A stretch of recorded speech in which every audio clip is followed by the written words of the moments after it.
Alright, so the Bears fell to the Texans on Sunday Night Football by a final score of 19-13. They had one single touchdown the entire game, and their offense, especially in the second half, looked, to say the very least, atrocious. It was an embarrassing display offensively, and it all starts with their quarterback, Caleb Williams. And I will acknowledge, play calling was bad. It was horrendous in this game. Didn't do him any favors. But when he was getting play calls that were good, that actually were NFL concepts, that an NFL quarterback would be able to run and an NFL quarterback would be able to execute at a high level, he looked like garbage. And the line was not good. I'm not going to say, oh, the line gave him 100 seconds to throw, but the Texans in the second half woke up and they realized, oh shit, we just flicked on the USC tape and we just saw this guy can't read coverage. And we just saw that this guy is not ready to play. And we saw that this guy, sucks against the blitz. So let's just blitz a ton and let's see what happens from then on out. And look what happened. Caleb Williams is, he's terrible. This guy can't start in the NFL right now. He can't start. He needs to be benched immediately because this is going to kill his confidence. This is going to kill his career. And the Bears are going to ruin this guy because once again, I'll say it before I said it before, I'll say it once again. I think there is a lot of potential in Caleb Williams, but I saw him more as a second to third round draft pick. And that's showing. That's showing right now. That is showing because he's playing like a late day two draft pick. How a late day two draft selection would pick with great, physical, tremendous upside, NFL arm, great mobility, elite athleticism, but at the end of the day, it's all about the mental aspect and the mental side of the game, and he doesn't have that tuned in correctly right now. That is not the upside of his game. That's his main downside, is he can't read defense, and you knew that. So why bother picking him at 1 if you watched all the film at USC, saw that he, sucks past his first read and he barely gets past it. Plus, he was playing in a gimmicked-up high school offense for Lincoln Riley. Why do you think that's an offense that translates to the NFL? Because it's just all the red flags were there pre-draft. And I'm going to give him a grade from F to A+ every single week. And initially, I wanted to give him a C because in the first half, he was doing quite well. He was like a game manager. He was just taking what the defense gave him, and he was one of the reasons they were sort of in the game. He was playing okay. He looked like a bit of a Gardner Minshew. And then the second half happened where they started blitzing every fucking play. And it was a nightmare. He had no idea what he was looking at. He would try to run around, and he'd get hit immediately. He'd get sacked. He wouldn't get the ball off in time. He looked clueless. And I had a lot of people commenting, oh, just you wait. Caleb is, just you wait for next week. He's going to really improve. There was no improvement. There was no improvement from week 1 to week 2. The first half was a lie. Because guess what? The Texans were playing the most pussy zone, don't throw it deep coverage on us in the world. And then everything got taken away. So what did Caleb do? He did nothing. He did absolutely nothing. He didn't beat them with his legs. He didn't beat them with his arm. He didn't beat them at all. He beat himself. He beat his team. And yes, the line sucked. There were multiple blitzes that weren't picked up and multiple unblocked guys coming in. But as an NFL quarterback, that's to be expected. So you can use, that's a valid excuse, but for me, if you can't handle pressure, man, you can't fucking play in the NFL. And Caleb showed that he's not ready to start in this league. He doesn't have the capability of an NFL quarterback. He needs to be sat for the rest of the season, and next year you start him, and you can judge him based on next season.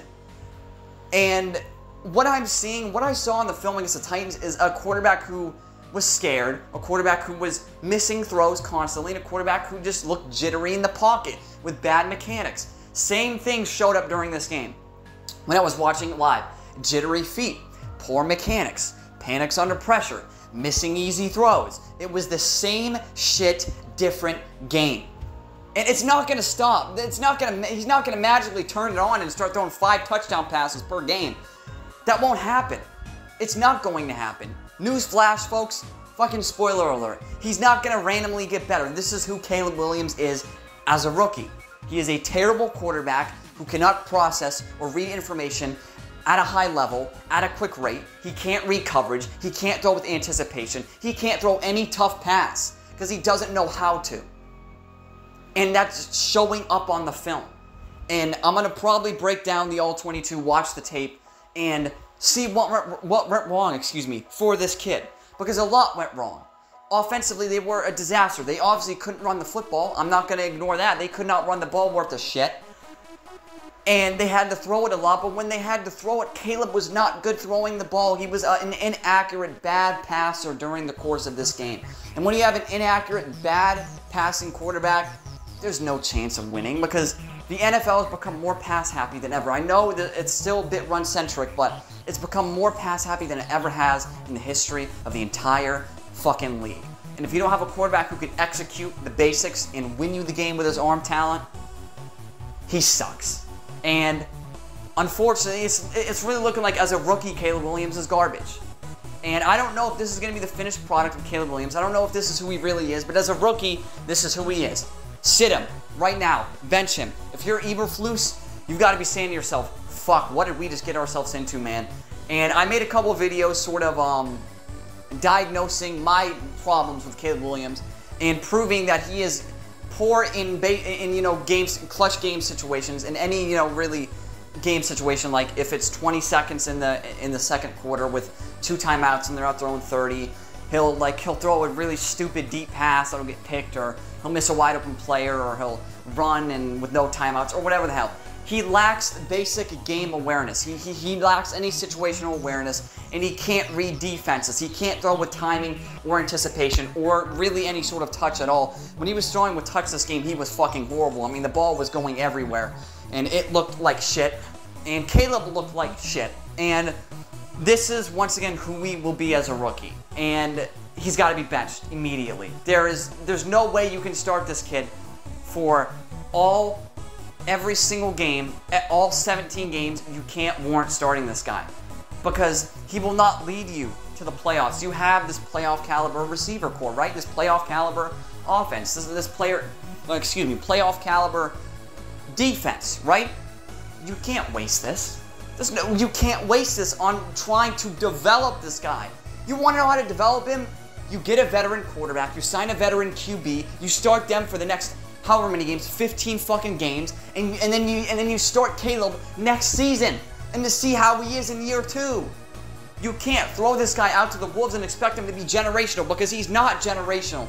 There's nothing generational about Caleb Williams. I've been screaming this from the mountaintops for God knows how long. This guy was heavily overrated coming out of college. Yes, he showed flashes of greatness and a lot of potential to be special at the NFL level. But he's a work in progress, and people thought he would immediately translate his game, and all the analysts and armchair scouts and GMs thought, oh, he's going to be so great, he's generational, the Bears are going to win 10, they're not going to fucking win 10 games, they're not going to win 9 games, they might not make the damn playoffs. They have, I will admit, their defense is top 5 from what I'm seeing, top 5 in the NFL. They look fucking amazing, they're studs on the defensive side of the ball. But if you don't have an offense, how in the world are you going to win games? And if you don't have a quarterback, how in the hell are you going to win games? You're not going to win the Super Bowl with Caleb Williams in year 1. And if the Bears' goal is to win the Super Bowl, you got to get a quarterback. Or to make the playoffs, you got to get a veteran quarterback. Someone who Caleb can sit behind and learn under. You can get Ryan Tannehill right now for free. Probably he'll sign for probably like $5 million. That's nothing. The guy will sign for pennies on the fucking dollar. So that's it for this video, man. Caleb looks fucking lost out there. He looks like garbage. Thank you all for watching. This has been Mr. Truth, and this was nothing but the truth.